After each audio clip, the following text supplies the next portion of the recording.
Good morning, and thank you for boarding the week in retrospect. We're so excited to gladly meet you again this weekend, as always. I still remain your host, Uche Osai. Yes, and I'm Deborah Wakaba, bringing you today's Week in Retrospect. All right, and on the week in retrospect, you know how we'll do it. We'll take you through the newsworthy headlines, the issues, stories that dominated the headlines throughout the week. And this week, today's retrospect would equally be a very exceptional one, as we'll be bringing a special guest as we journey along on today's program. All right, and now before we give you our newspapers for today, which is covering this week's newspapers, we'll be talking about our celebration for today, where we have the International Language Day.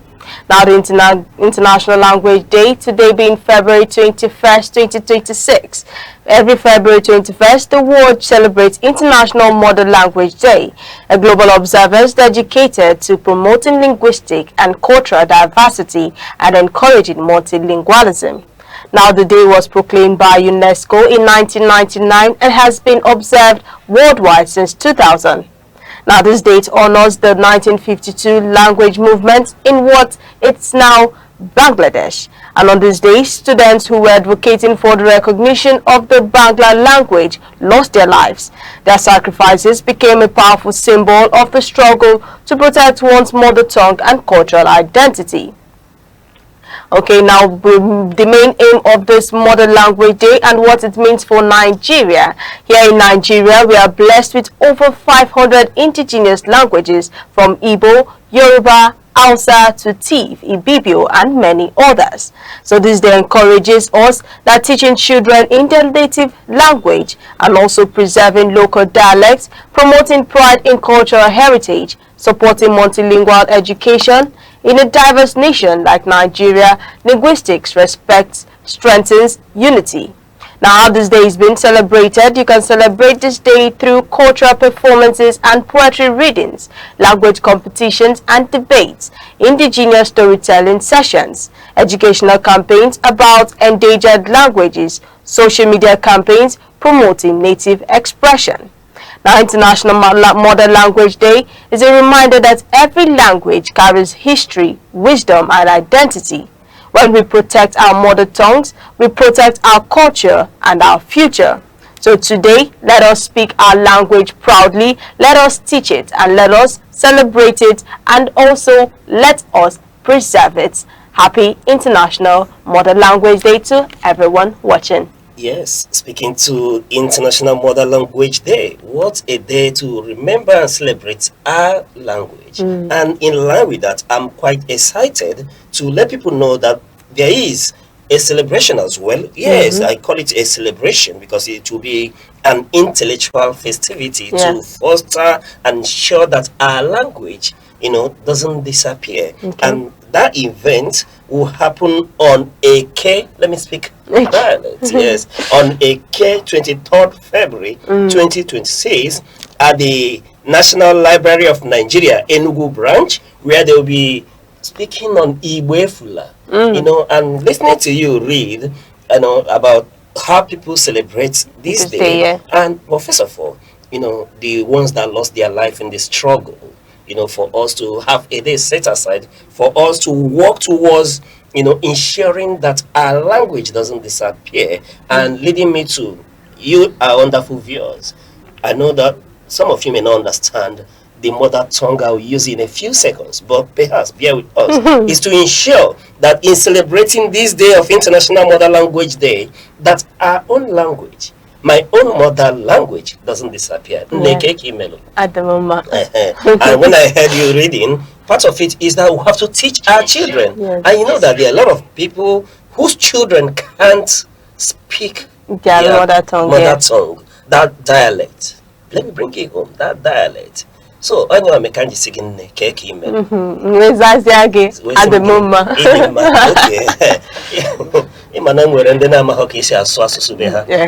So we will do everything we can to ensure that yes, the language doesn't die, rather language continues to grow. Language grows. And how do you grow language? By making sure that generation next are able to hear the language. That's Which true. is why you see a lot of us are distraught when we see that there are many Igbo children, Igboefuna, who cannot speak Igbo dialect, even when they are living in the motherland. Yeah. You know, it becomes quite worrisome. Why do we have such scenarios? Mother is speaking English, Born and brought born up. and brought up in Igbo land, but mother speaks English with, phonetics. Doesn't want to sound local, and then we end up passing that to children. We won't teach them our mother tongue, and you discover that the person has not left the shores of Igbo land. The person has not traveled beyond Onitsha Bridge, and he's speaking impeccable Queen's English. Gives preference to the English language, the Queen's language, rather than the mother tongue. And our mother tongue, just like every other dialect in Nigeria, I heard when you were reading that, so sweet. When you see this, when you hear people speak these dialects, I have listened to Hausa language as well. You see, very romantic language. You listen to the Yoruba speak, you want to dance it. And then the Igbos begin to speak with proverbs, and we say proverbs are like the oil with which you eat, roasted yam or yes. So when you hear the Igbos speak, giving you these eloquent proverbs, you begin to, dance. You begin to dance and become amazed at the wisdom. You want to learn more. Oh, you want to learn more. You want to listen. Like the Igbos will tell you that now. And when they are saying these things, you now begin to marvel at where the wisdom is coming from. And that is the wisdom of the elders, which the Igbos indeed also celebrate. Yes, and do you know what it means for what Akwochaka Osoro Garanyarieni? It's upliftment. Yes, yes. It's just telling you that when you are prepared, you understand, the opportunities come to the prepared. You understand? And when you've worked diligently, the day of reckoning comes where your diligence will be recognized. So we have to preserve our mother tongue. We have to preserve mother languages. And these are beautiful languages. And I wish throughout today that I will just speak. And of course, when you come to Eastern Nigeria, I can tell you that I would, but one, hear almost the dialects in all Igbo language. Just but one.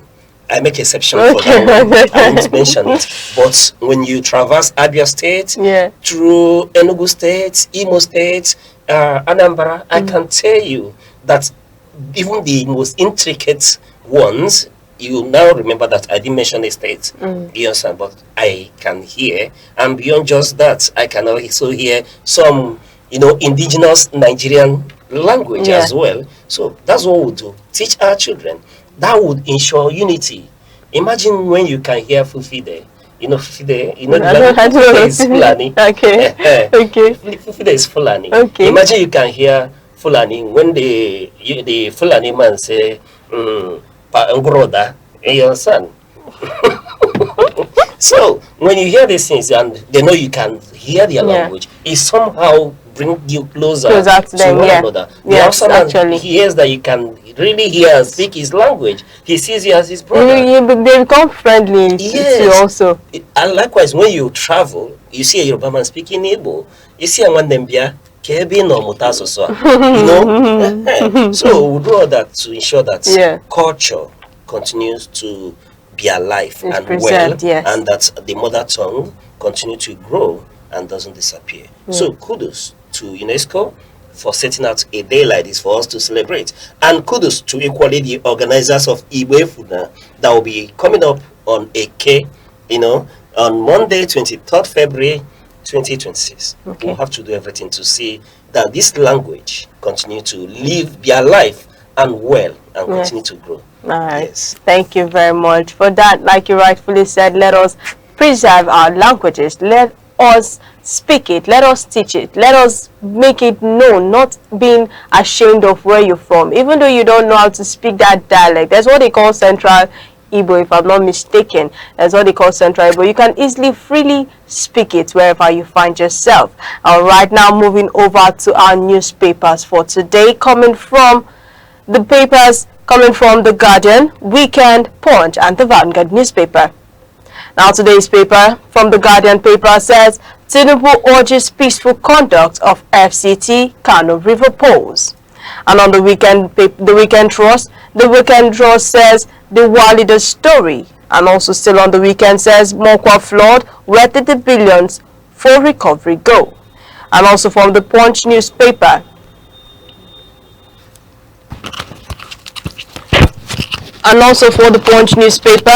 says night of terror in Zamfara.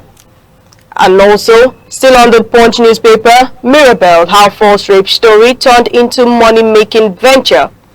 And on the Vanguard paper, the Vanguard headline says, we need help, governor declares. Mr. Ocha, I would like to know your take for many of the headlines. All right. Where do we start from? Let's start from Zamfara. Right?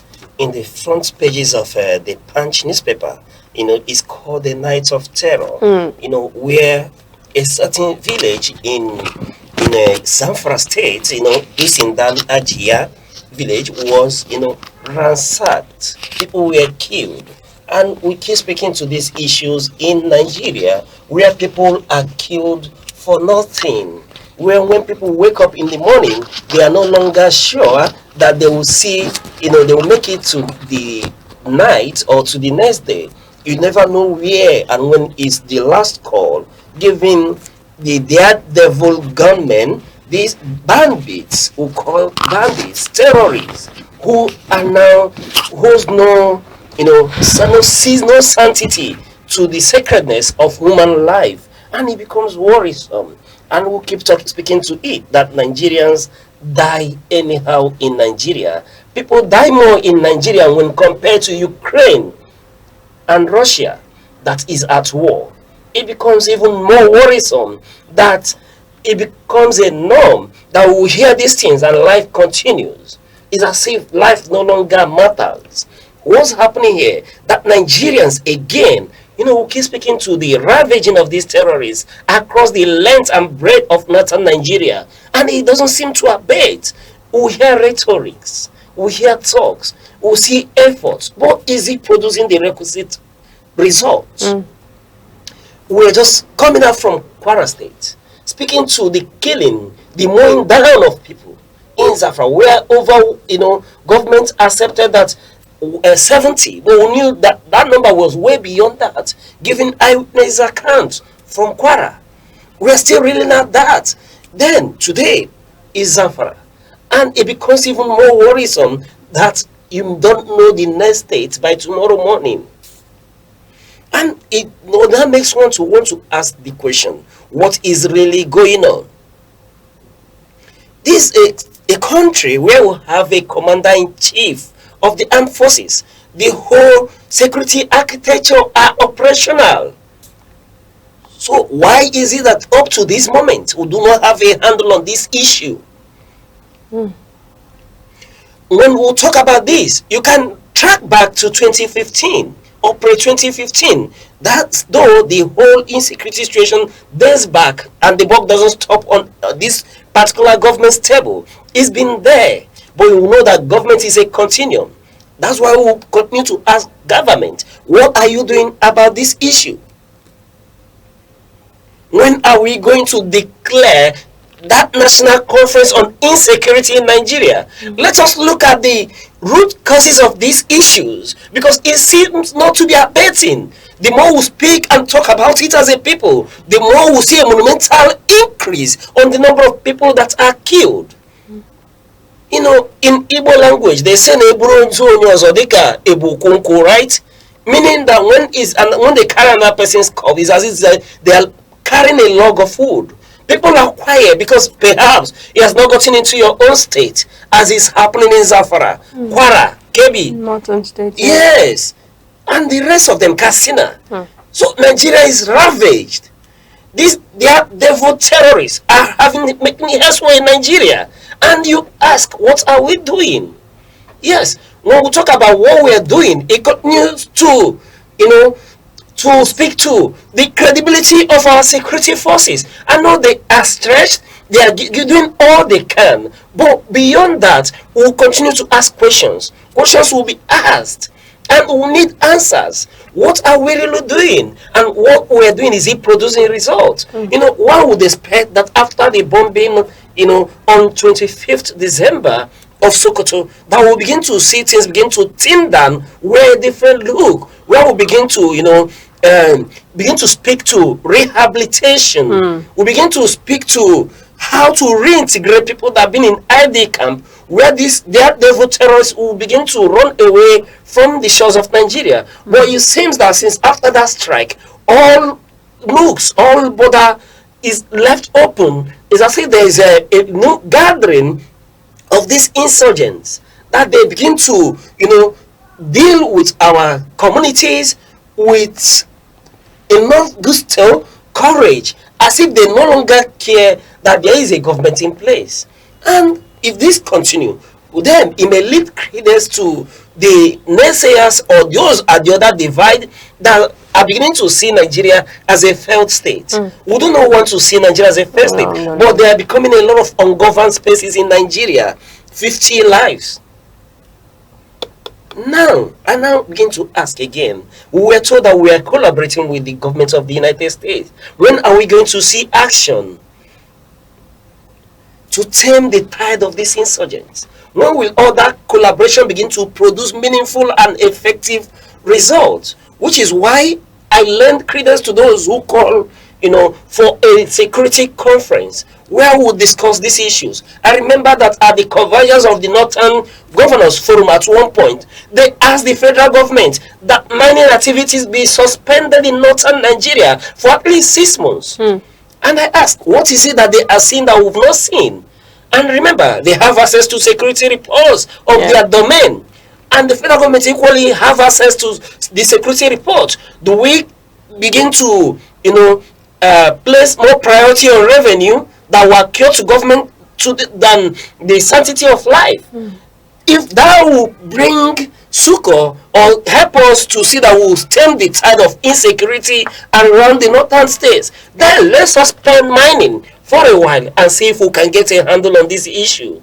It becomes more worrisome as they break that these things continue to happen. You don't know the next stage where it will happen.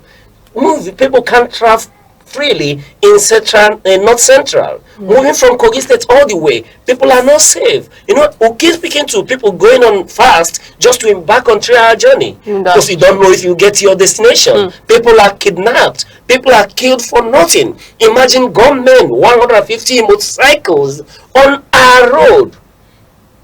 Where is the security architecture?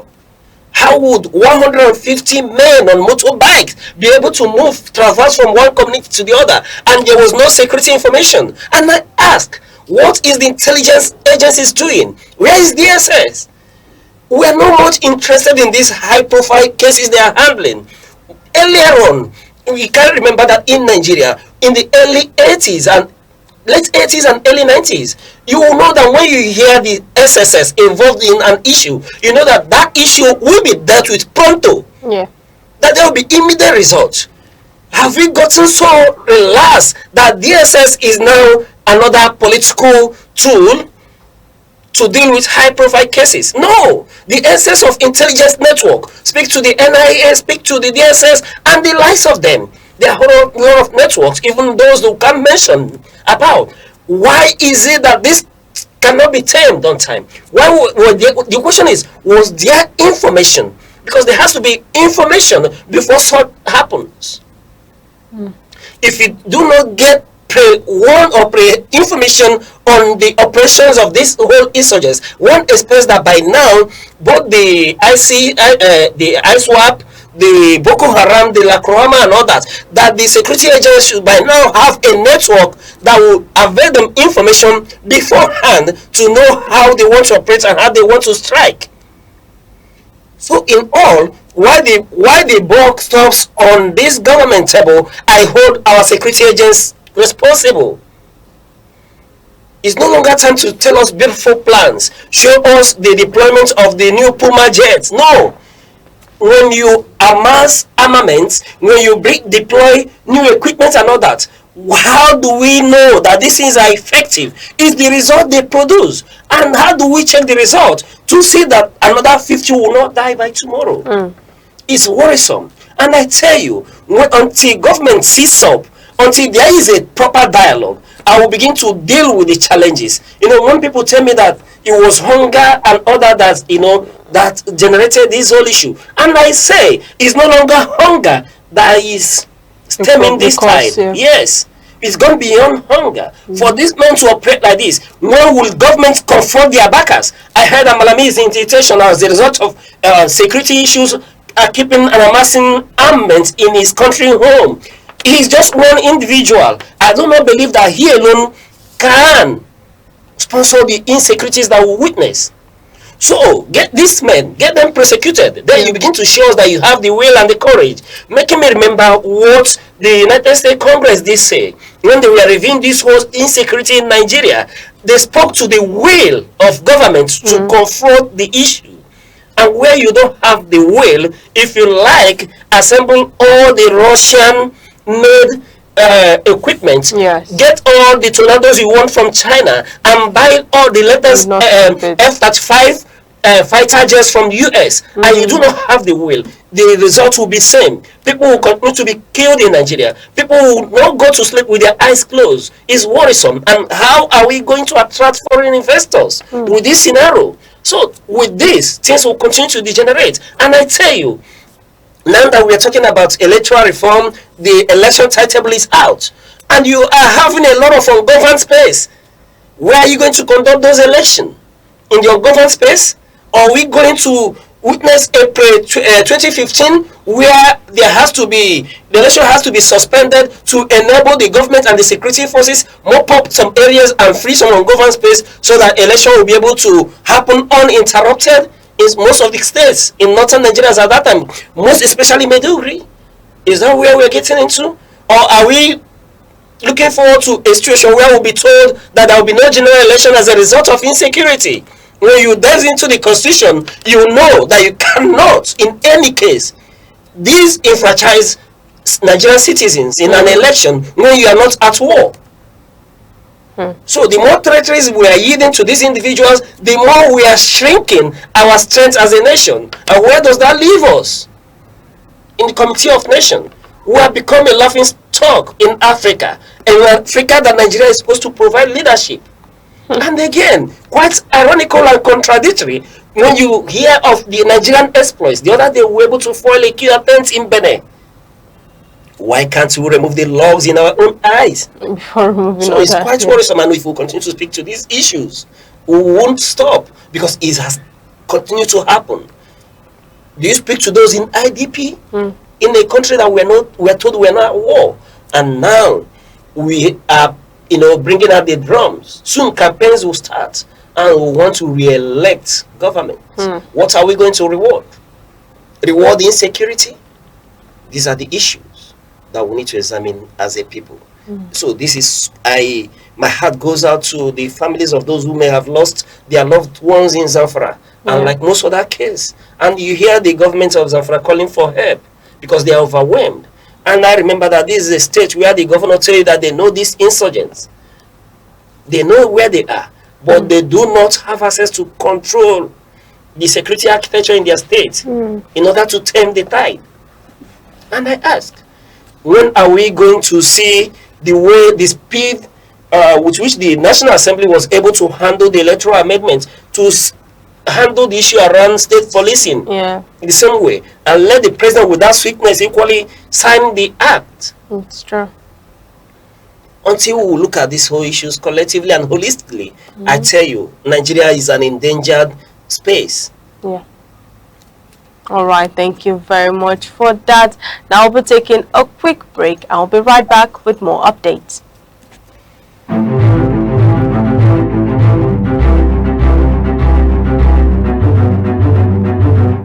Morning headlines before you step out. Midday updates while you work. Evening analysis when the day winds down. Wherever life takes you, ANEKE TV keeps you informed, connected, and ahead. ANEKE TV. Move with the world.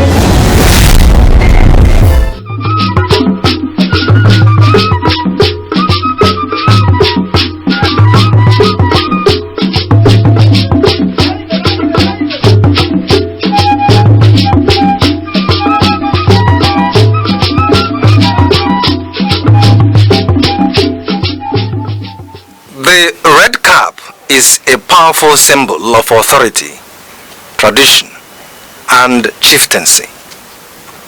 It signifies leadership, cultural identity, and a connection to the ancestors.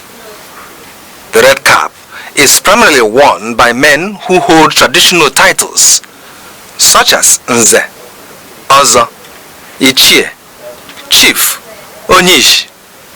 The number of eagle feathers on the cap can denote the wearer's status within the chieftaincy system. The red cap comes in different shapes, and each shape represents a particular hierarchy in the traditional institution in Igbo land.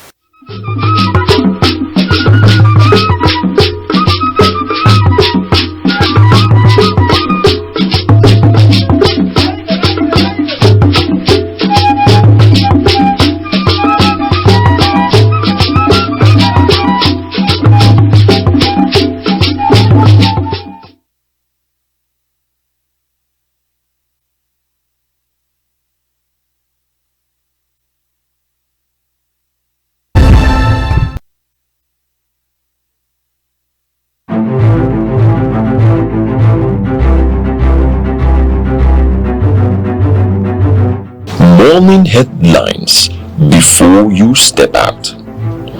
Midday updates while you work. Evening analysis when the day winds down. Wherever life takes you, ANEKE TV keeps you informed, connected, and ahead. ANEKE TV. Move with the world.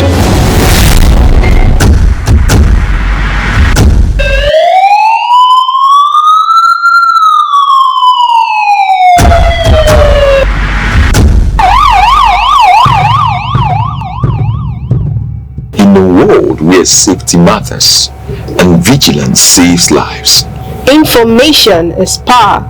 Awareness is protection.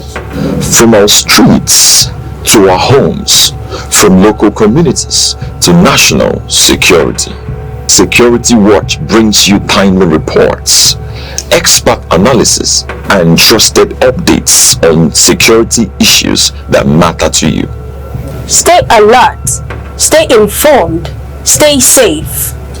Security Watch, every week only on ANEKE TV.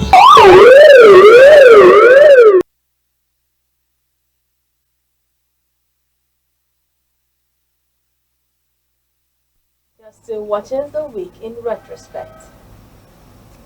All right, and joining us now is our guest. You know, we did tell you that this is a special edition of the Week in Retrospect, and here with us is Uchenna Igboeme, Chairman, Nigerian Young Professionals Forum, Enugu State Chapter, and he's equally a broadcast journalist. Mr. Che. Hi, my name's Sick. Delighted to be here. Yeah, it's so exciting to see you. Good morning. Yeah, good morning. All right. All right, moving over still on our paper, the Punch newspaper, then the headline that says,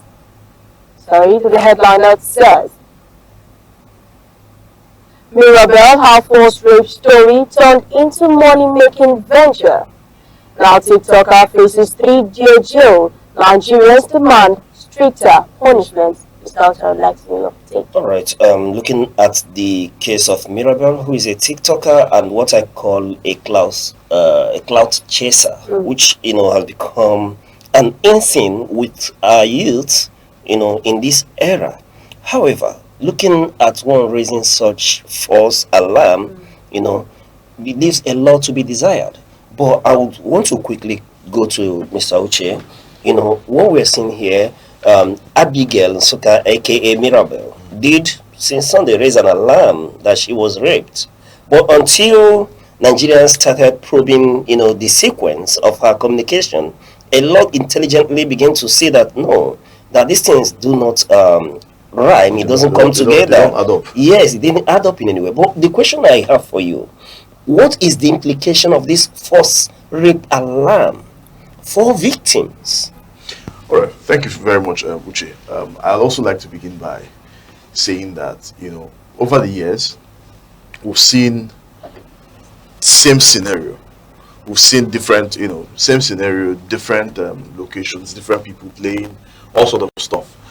Before this whole thing trickled down to where we are right now, remember footballers who, also some of our, brothers from Africa, both from Nigeria and other African countries, who also faced similar issues. All of a sudden, a lady comes up and they throw out false rape accusation, and we've seen situations where these guys end up going to jail for this reason. Now, people no longer understand, the sensitivity of issues before jumping into them. All right, we have people who think, in fact, young people who now think that because they have access to phone, their gadgets, they can do anything, they can go online and say anything, and voila, nothing happens. This is what brought us where we are. Everybody has turned everything to content. Everybody has turned everything to content, especially these young ones. They've turned everything to content. No value, no moral, no, in fact, lack of integrity. Why would a girl? So for me, when I saw that story, I read it. When I saw the video, something I do that has helped me over the years is when I see issues, I don't jump on them immediately. I wait for days. Maybe because I'm a broadcast journalist, maybe by training, I don't just jump into issues. I wait until I see some follow-up stories. I hear from the other side of it. Get the facts of the story before I head into it. For this singular act, when I saw this story, the girl was quite emotional, crying, lamenting. A lot of things weren't adding up. But I wanted to also wait and see where this story is headed. So until a couple of days, I started seeing some developing story ahead. She had people started pointing out some things. Then she also had an interview with VDM and all of that. And it now dawned on me, wait. So if we had, even before this, a particular celebrity has already been fingered, though, his image going around. All right, he's already been faced that what do you call it, social media trial, because from the description, from the analysis, this was the person this thing was pointing at. Now all of a sudden this girl comes out to say, no, this is false. I think she should go to jail. I'm not sentimental about it. To serve as a deterrent. To serve as deterrent. We've seen these things over time. So we can't continue this way. That's the truth, Uche. We can't continue this way. Okay. That's not to say that there are not people with with real stories. That's not to say that if someone comes out tomorrow and say that I was raped, that we can't listen to the person. But I think we also need to create policies that, yes, this same policy is for the same person that has tarnished the image of someone, is also going to serve as deterrent or consequence to somebody who raises false alarm. And also to someone who also committed the atrocity. Do you understand? Yes. So Abigail should face the consequences of her action, and there is no apology about this. And for me, I honestly would also throw my weight and follow up till the end of the story, because I'm in development space, and these are the things we advocate for every day. Do you understand? See, have you ever been accused wrongly? Sure, I understand where you're going with that. If you've been here, you will understand the pain. You will understand the gravity of what this young lady has done. So she should face the consequence. All right.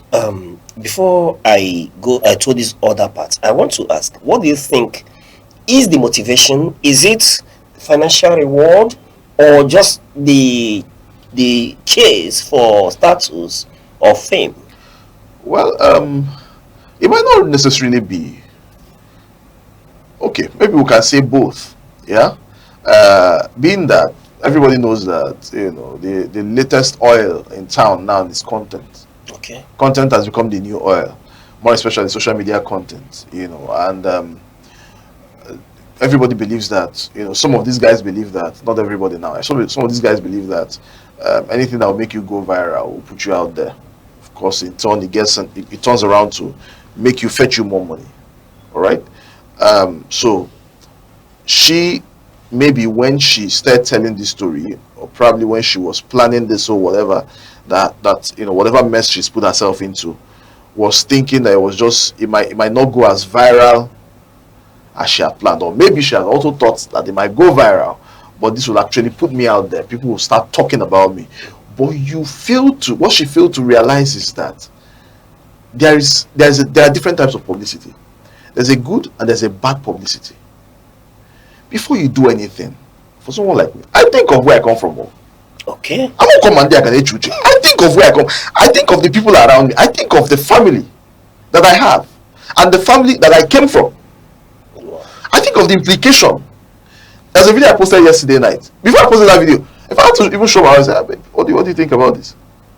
You know, I don't think you can put it out. Because if Bonaventure had said something that doesn't make sense and he goes out, yeah. That's yes. All right, people around. So for those who don't understand Igbo, people will always say a madman has no shame. All right, the shame is upon the family and the members of the family and also friends of the madman. So I think that this young lady had gone into this adventure without thinking of the consequences. Right now, we begin to question who raised this girl. Where did she come from? Who is her father? Who is her mother? You know, who are her friends? And from there, it tells you more. Yeah. So these are some of the issues. Yes, you might, look at it that, might go viral. I'll make more money from it and all of that. But she hadn't looked at the consequences of her actions.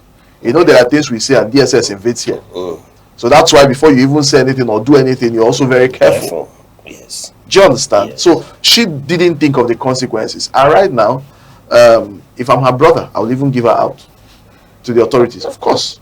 See, until we get to that point where something I pushed out last night was also talking about accountability.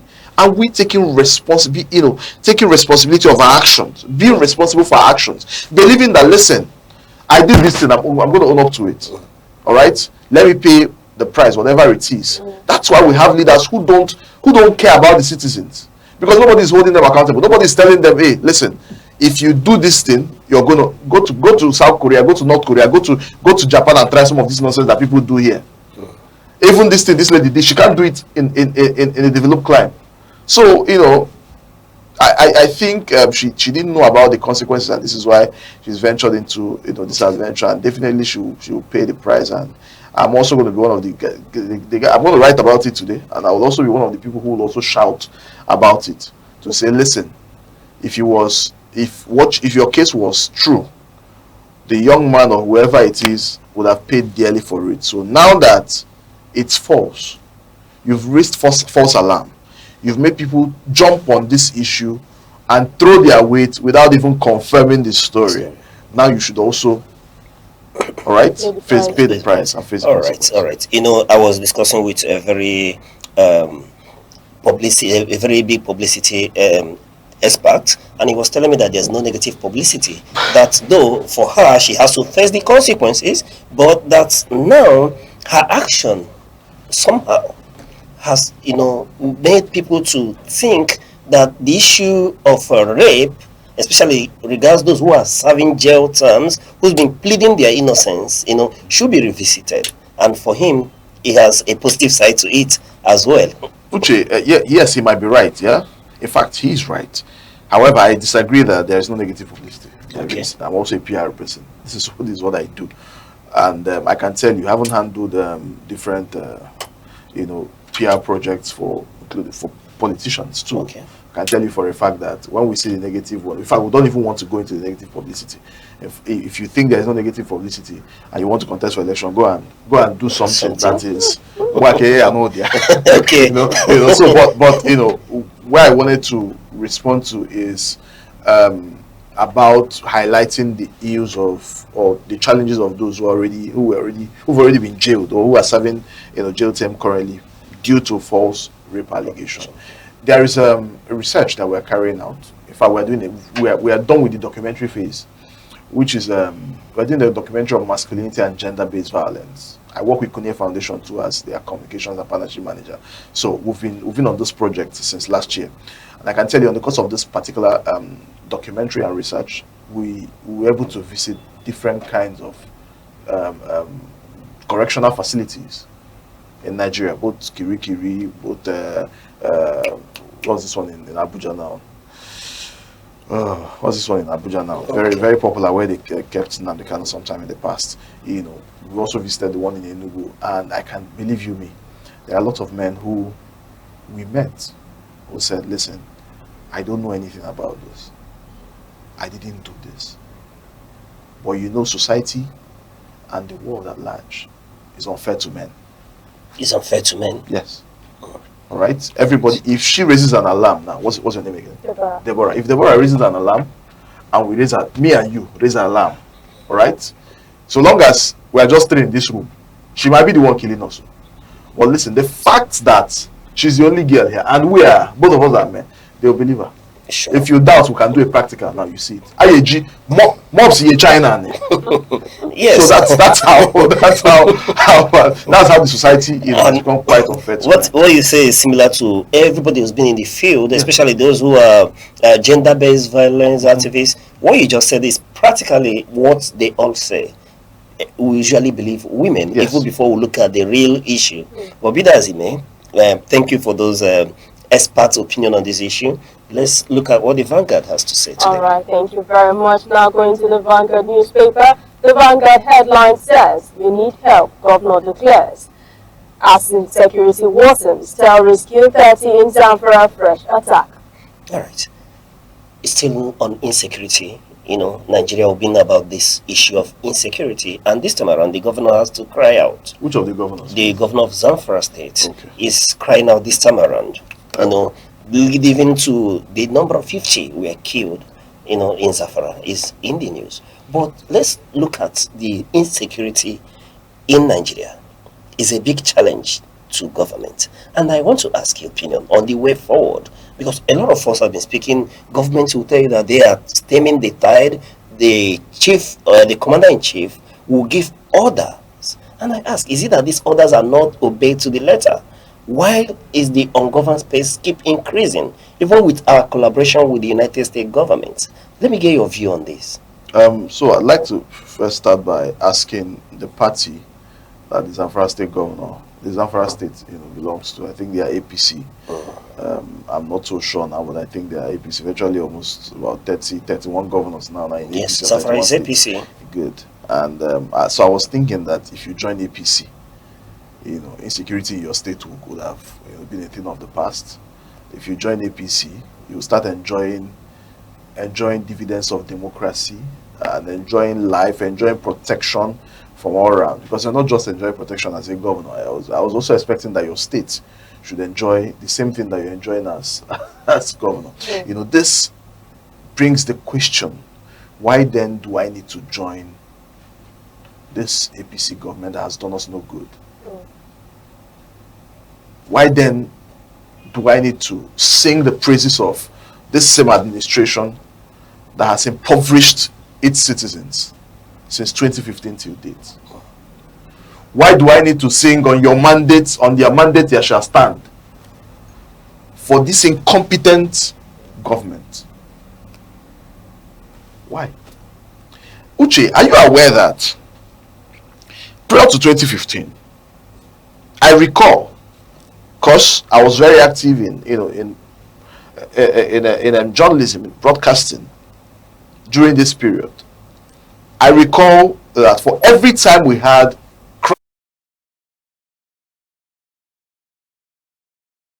Goodluck Jonathan or previous presidents visit that place in less than 24 hours or less than 48 hours.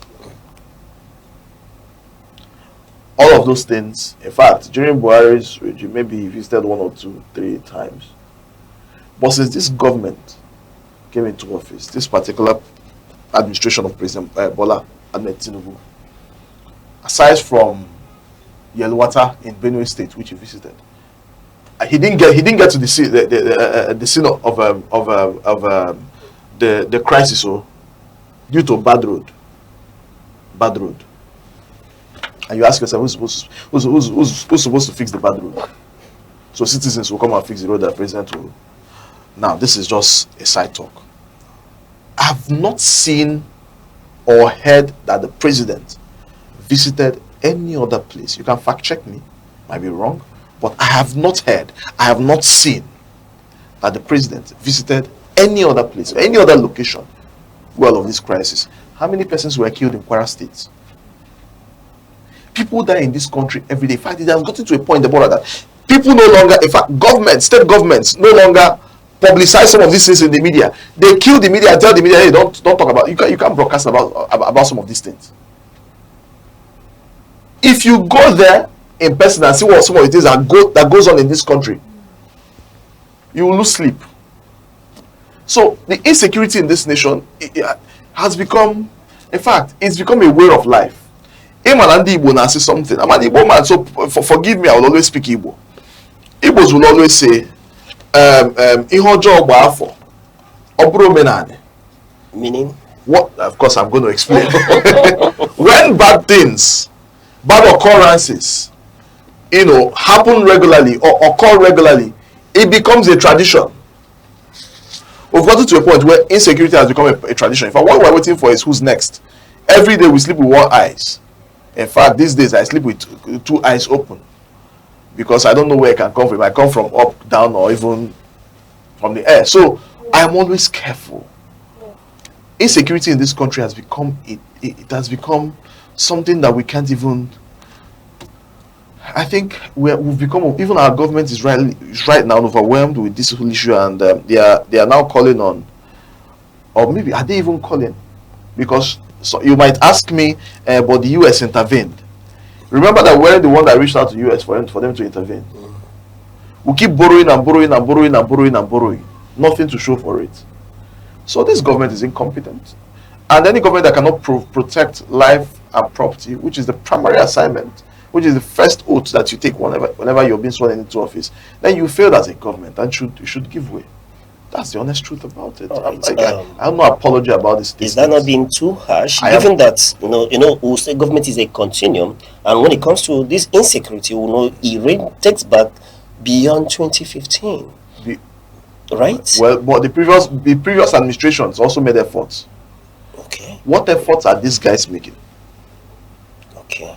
Uche, until you lose someone dearly to you, someone who's quite close to you, you will not understand the menace we're in.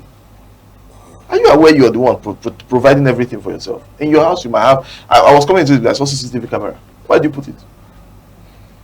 You ought to be at alert. To be security conscious. That's you saying it now. That to be security conscious. In this place, I'm sure that there are security too, which isn't the government that provided for you. You provided for yourself.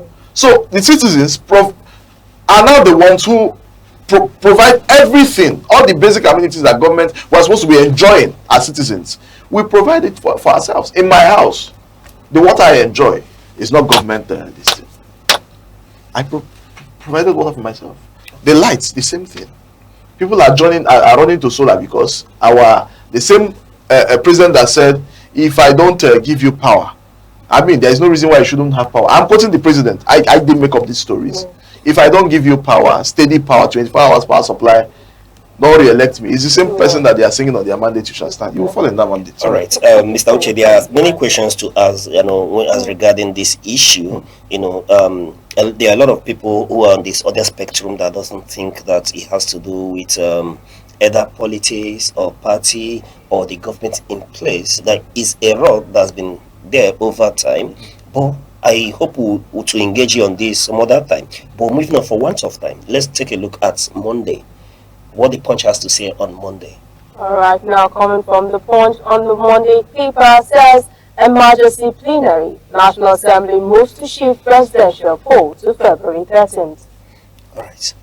Now we are looking at the timetable that ANEKE came out with, where they chose February 20th, but as a result of the religious nature of Nigeria, we know that period falls within Ramadan. Yes, the National Assembly had to meet to adjust the date to accommodate other brothers moving into that election amidst other issues that they were supposed to look into. But let me get your opinion on the whole this emergency plenary, not just for the issue of February 13th general election, but as it has to do with the issue on Electoral Act.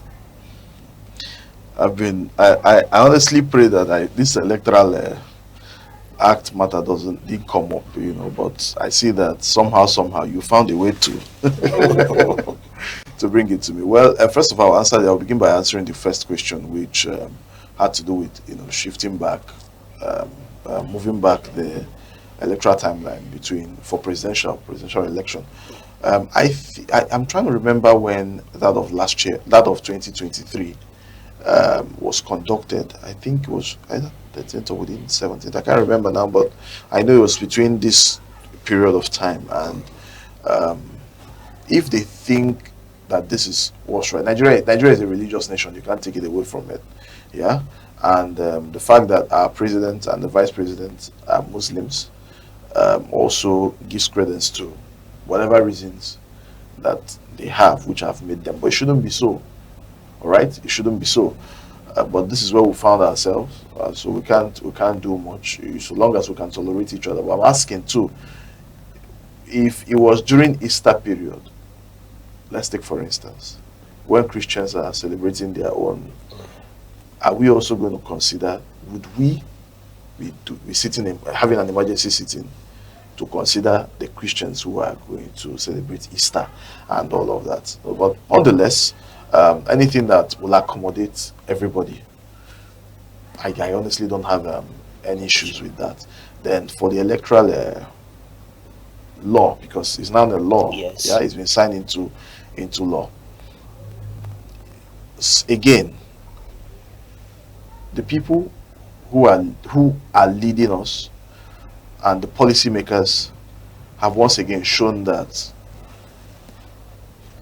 it's just about their interest. They don't care about the interests of Nigerians. They don't care about our feelings and what we think.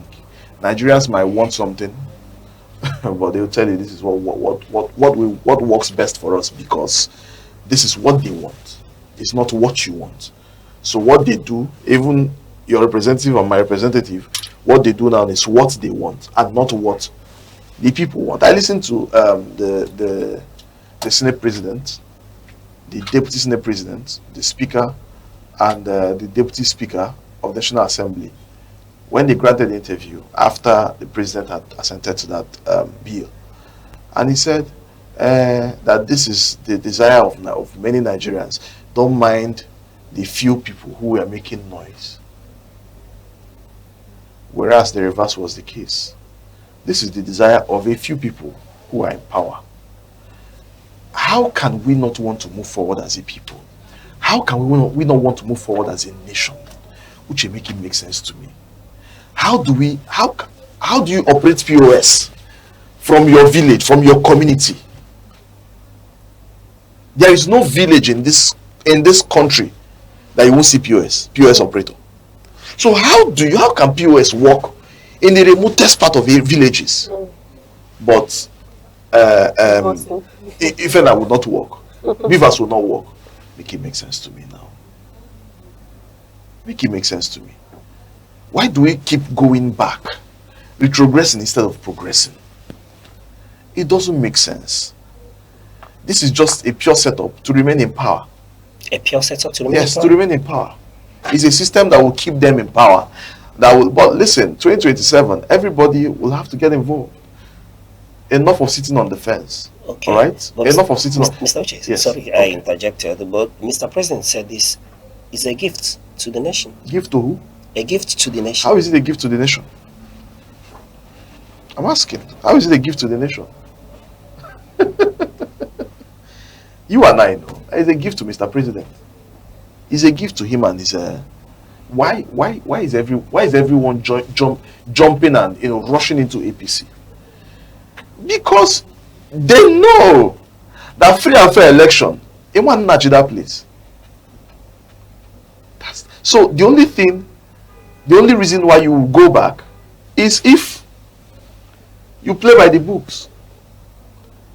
Nobody, even the president doesn't believe in free and fair election. Does he believe in free and fair election? And he made the statement, I quote, snatch it, take it, snatch it, and run with it. Was that not what the president said? That was way back in 2022, 23. Who said it? Was he not the president? He wasn't. Not, he wasn't a president then. At least he was contesting. Okay. He was a candidate then. And today he's not the president. I know that as a president he wouldn't make such statements. But as a candidate, is he supposed to make such statement? We'll take that as to be the part of the the tides of campaign. We know the truth. No, but we know that as Mr. President, we know that he can't say that again. Well, he can't say that. He won't. But we've also seen policies that are looking like it. Okay. Listen, we can't. One thing I've said to myself is, I haven't been here for quite some time. I don't think at this level I've gotten to, I might not have achieved the world, but at this level I've gotten to, the worst thing I'll do to myself is lie to myself. There is no justification, all right, to keep this same administration, to retain them in power. No justification at all. All right. This electoral law, which has become a law now, was the last chance they had to right their wrongs. But unfortunately, they missed it. Okay. And come 2027, it's up to Nigerians. I only have one vote. All right? All right. That's quite apt, but a lot of people may differ, especially those of them in APC. Just like Mr. President said, it's a gift to the nation, and I believe a lot of people in APC believes that this is a very big gift. If it's a gift to the nation, why are the nation not rejoicing? It's as simple as that. If it's a gift to the nation, why is the nation sad? All right, Mr. Uche, let's move on from Monday to Tuesday. Moving over to Tuesday's paper, coming from the Nation newspaper, where the headline says, El-Rufai faces 2 years jail for alleged cybercrime offences. All right. Looking at the issue surrounding El-Rufai, I'm aware that you're very much informed about the situation. Yes, but I am. The question I'm asking, is this prosecution or are we seeing persecution? Are there political undertones? Of course, you can't take away political undertone in all of this. El-Rufai, as we all know, is a very, very big political figure in Nigeria. All right? And to the APC, El-Rufai was key. He was instrumental to bringing the APC into power from 2015 till you can't take that away. So the fact that he had decided to port is also one of the reasons why he's facing whatever he's facing. Believe you me, if El-Rufai was still in APC and he's in good books with President Bola Ahmed Tinubu, I'm not sure this trial wouldn't come up. All right? And for someone like El-Rufai, he's not the kind of person you just bend easily, no matter what it is. I'm not a fan of El-Rufai because he also has his mini sins too. He also has his utterances. It's just that in Nigeria we're very emotional, we're emotionally driven. So whenever someone begins to oppose what we oppose, we see him as a saint, all right? But the truth is, whatever he's going through right now is politically, motivated, and I'm also sure that, or I also think that he's aware of whatever he got himself into. Some of those statements he made are not very light statements. All right, coming on national TV to also say that you tapped, even though he said he wasn't the one, that somebody inside there tapped the phone of the NSA, all right, National Security Advisor, and Badu, and that's how he got to know about some of the things that he got to know. I mean, I think that was extreme. But then, being a politician and being a very smart politician at that, he had made several statements since he left APC to the SDP, now to the ADC. He had made quite heavy statement which signified that the president will not return. He said Tinubu will not go back to Aso Rock. So if you're Tinubu and somebody is already rolling sleeves and telling you, Nemanga, my brother, my sister, you protect what is. So it might not be the president fighting him, but the powers that be, or the president might also see what's going on. But to what we've seen in this since this administration came into office, in fact, since 2015, the moment you disagree with APC, you go in for it. And this is one way that they've also tried to lure in all of the big wigs that they are luring in, to their side. But just like we will always say, you might have 31 governors, you might have 1,000 stakeholders. You know, you only have those people. You don't have the masses. You don't have the people who are, you know, who are the real citizens, who are the real electorates and the real voters. So I honestly feel for El-Rufai, but then knowing who El-Rufai was during his time as a governor, somehow too, I feel, you know, let the law take its course. If he's been found guilty, it is what it is. Let the law take its course. All right, thank you very much for that. Please stay tuned. We'll be right back.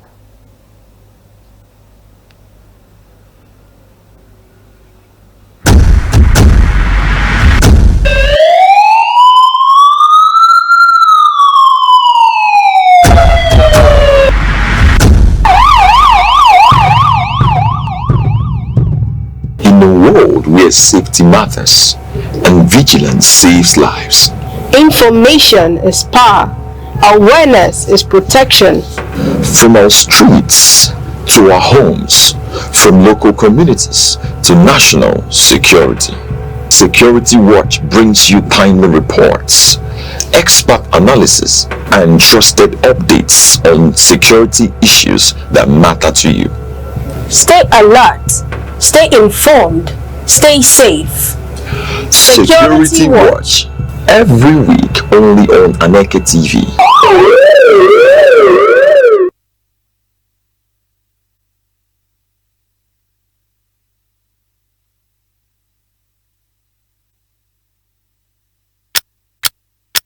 Every second, the world changes, markets rise, leaders speak, stories unfold. To keep up, you don't just need news, you need clarity, you need speed, you need perspective. That's why ANEKE TV brings you the global pulse. Accurate, reliable, right when it matters most. ANEKE TV. Move with the world.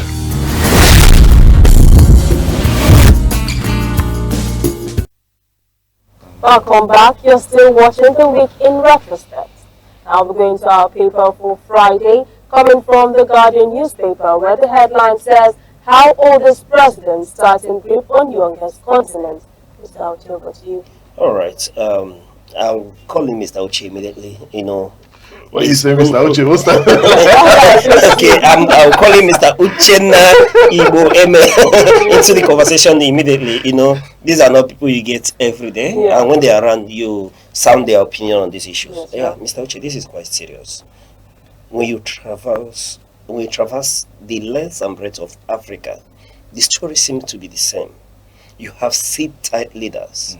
Abed sit-tight syndrome. You have grandpas move to Cameroon through Uganda, travel, mention the country. These are grandfathers. These are not grandfathers. These are great grandfathers. Okay, better put. So why are we having this challenge, and how do we confront this situation? But do not tell me a queue will surface, because there are a lot of us who believe that the worst of democracy is better than the military in government. Well, so this is honestly, at this point, I think I'm even getting tired of discussing some of these issues. But the truth is, these people don't care. The quest for power, for power will make you do and undo for those who don't have conscience. When you touch a lot of them, I mean, look at Cameroon. Cameroon just had their election. Cameroon and Uganda just had their election. And you're asking yourself, this man, you've sat here for 40-something years, 30-something years, 20-something years. And in these countries, I don't know if you've ever visited some of these countries. At least Cameroon is here. Deborah, one of these days, maybe once you guys, you know, just, it's not far. You can just go through Calabar here. Okay. And you enter Cameroon. When you get to some of these countries and see the level of development, you see how impoverished they are. You ask yourself, so why is this person? Why are you still here? Why not give room for a younger person to come and take over? Because there is nothing new you're bringing to the table. Nothing new. Yeah. So why do we keep, thinking that it's our birthright? In fact, it's gotten to a point where they've also groomed their sons. Like the case of Uganda now, the son is in chief of army staff or so. I'm not, but I know he's part of the government. All right, he's being groomed to also take over from his father. I read his statement on Robbie on the outcome of the election that happened in Uganda 2 months ago. Was it 2 months ago? I think it was in December or January or November. I can't remember now, but it just happened recently. And they said he was telling Bobby Wine, which is the major opposition leader. I said, listen, if you like, do all you can. This seat, you will not smell it. After our father. So you see, this is the mindset of a lot of these leaders. They've seen it as it's become a family business for them. It's become what do you call this monarchical system where you hand over to your son. Somebody grows, and I'm trying to remember a word for it, but this is what it is now. Once you're done, you hand over to your son. Once your son is done, he hands over to your grandson. Once that's the case.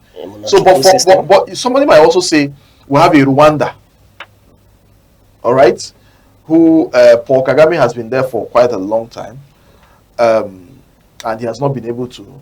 Nobody has been able to unseat him. So you want to also use that to justify some of these leaders who do believe that they need to sit for a longer period of time for them to be able to, create the best whatever for their country. Paul Kagame is an exception because he understood Rwanda, all right, and he was able to turn the tides around. And today, Rwandans by themselves have said, you know what, stay here, continue leading us. But that's also not a justification. No. We all need to understand that power is transient. We all need to understand that Africa, we need a mindset shift. A mindset shift? Yes. We need a mindset shift. You cannot do everything. Listen, Uche, just like you've called me here, and I want to sit down here, or I want to be appearing on this TV show because probably I love the camera or whatever, because I think I sound smart. I want to now be coming here every day. Bro, there are topics you call me on, and I'll tell you, sorry, I don't know anything about this. But you continue using me because you think I'll come here and I'll speak jargon, and I'll leave. Whereas there's somebody else who would have done better, perfectly well, would have killed this topic. Do you understand? So African leaders need to understand that, listen, where your knowledge stopped is where another person's knowledge also starts from. You can't know it all. You must be able to know when to throw in the towel and say, you know what? In fact, my mentor will always tell me, he says, leave the stage when the ovation is high. Don't wait until they are done clapping. Then you continue talking. Then leave the stage when the ovation is high. So African leaders need to understand that, you can't be there forever. Even if you feel that you must be there forever, that you will sit on that throne. Oh, we had Mugabe. You remember now? Mugabe died on the throne. And like the oldest president. He died on the throne. His country again. I'm trying to remember. Is it Zimbabwe? Zimbabwe, yes. Zimbabwe. He died on the throne. See, whether you live now, whether you by yourself agree to do the right thing, or you decide to say, you know what, I'm going to sit tight here, this chair is for me and me alone. Nature, if you refuse to stand up, nature will call you up. All right? So, and for some of the countries too, where the military has also gone to take over, one thing I ask myself is, for the citizens, because I can't speak, I'm not from that country. I'm a Nigerian, and I didn't experience maybe yes, I saw military coup, but I was very young then, but since I got hold of myself, I have seen democracy, and I've also seen how it has worked in this country. The problem is democracy good? Yes, it's good. The problem is we have people who are not democratic. Democracy is beautiful, but we have undemocratic leaders, and that's why we are where we are today. But this mindset that we have in Africa needs to change. All right. Democracy is beautiful, but we have undemocratic leaders. Yes. Wow, that's very powerful. No, finally, before I let you go, today is February 21, and we are celebrating International Mother Language Day. And on this day, the world celebrates International Mother Language Day, global observance dedicated to promoting linguistic and cultural diversity and encouraging multilingualism. And that brings me to say, Keke email. Oh, the man. You see, I didn't even know when I said I must speak my. I didn't even know, since I left this space, I really, but honestly, and you must show your identity. I'm a very the executive director of Center for Memories, Mazi Hanyiboko, who should be here, is my best friend and my brother.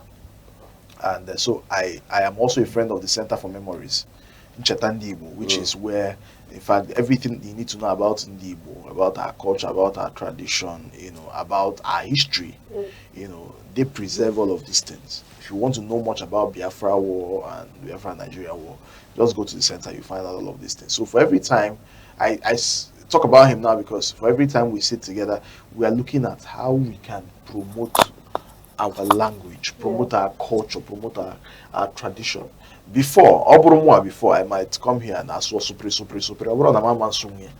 you getting me? But the thing is, we must find a way to infuse our identity into our everyday life. All right? And this is not an option. It's something we must do deliberately do, because there's this research that Igbo language will be going extinct the year 2050 and all of that. And for people like us who've said, you know what, before I used to say but the more you mature, the more you grow older, the more you mature. So when I started knowing myself, I said that thing I said those days, please, Tufonia, anything. In my house now, my daughter, even though they are sometimes you don't even hear what they say, but I try to make sure that everything is here. Okay, with them and she's learning it. And when she talks to my mom makes sure that she speaks Igbo. Like you read my mind, I was going to ask you, why is it that, especially in this part of the world, that we'll see a lot of families, some of them have not gotten to the Onitsha Head Bridge. They are raised within this motherland. Head Bridge is too far. Okay. For just and you see that yes, and you see that their children can't speak the language. And I say, what is it? I wanted to ask you, how do we confront this challenge? We have a defeated mentality. All right. When I say defeated mentality, I mean we act like a defeated people. All right. We feel that this inferiority complex, where you feel that Deborah is better than you, not knowing that you're actually quite better than Deborah. Deborah feels that Uche is better than you, not knowing that she is very unique in her own way. We want to copy everything that the Western worlds do. We want to copy everything that these guys do. We want to feel that. We want to always feel among, forgetting that there is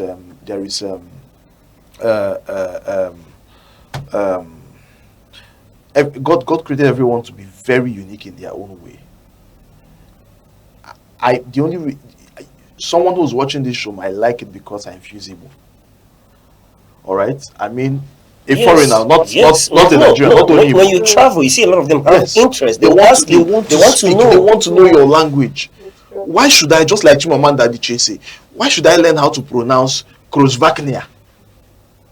And you will not learn how to pronounce Ngozi Uchenna. Before, my name used to be Innocent Uchenna. If I used to be Innocent first, then, because my name is also Innocent. On Facebook, that's also what you see. Nah, man, I said, no, what am I doing? I forgot. It's not bad. It's still part of my document is there. But Igboeme. I have a lot of friends who are from US, UK, and all part of the world. My name is Uchenna. What's your name? Uchenna. No, Uchenna. Uchenna. Igboeme. No, not Igboeme. Igboeme. And you see them taking particular interest in you more than those that yes. do English names. So what's the meaning of it? I say, look at the meaning. I'll tell you the meaning, but then I want you to pronounce it. Igboeme. Uchenna. And you get, so we must be proud of our identity. We must be proud of who we are. Oh Lord, I wish we started with this particular topic. We must be proud of who we are as Igbo. All right. Yeah. So congratulations is a World Linguistics Day, Mother Language Day. It's also an opportunity to call on Igbo worldwide. Natabano, if I am Abrondo. You can't leave your culture, you can't leave your tradition, you can't leave your heritage, and you want to embrace another person's. No place like home. Also, you can't take that away. I mean, we are blessed people, so there is no reason why you shouldn't, embrace who you are confidently. Russia, Job, Kenya, Korea. I will be proudly Uchenna Igboeme. Proudly Uchenna Igboeme. That's it. All right, that's powerful. And that's where we'll draw the curtain today on the week in retrospect. And thank you, Uchenna Igboeme, who is the chairman, Nigerian Young Professionals Forum, Enugu State Chapter, and he's equally a broadcast journalist. It's a pleasure speaking to you on the week in retrospect. Thank you for coming. Thank you, my brother. All right. Thank you, Deborah. Thank you very much. Yeah, so we don't say we are. Yes. And thank you very much. And please do not forget to follow us across our social media handles across Instagram, TikTok, YouTube, X, all at ANEKE TV. I am Deborah Nwakoba Chineye. All right, and I'm Uche Osai. Till we'll come your way same time next week. Remain and keep watching ANEKE TV. Bye-bye.